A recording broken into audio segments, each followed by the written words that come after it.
Tonight I am very tired, and for that I need a bed. With your spatula, cut one rectangular shape. Make everything very smooth.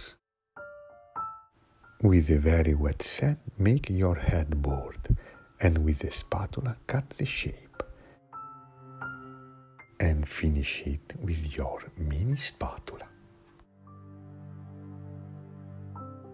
Always with a very wet sand, cut the footboard of the bed.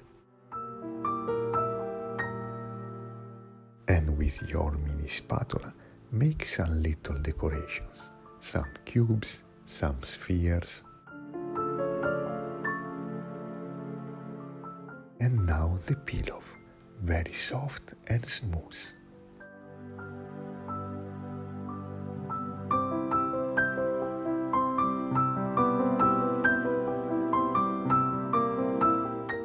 I am so tired.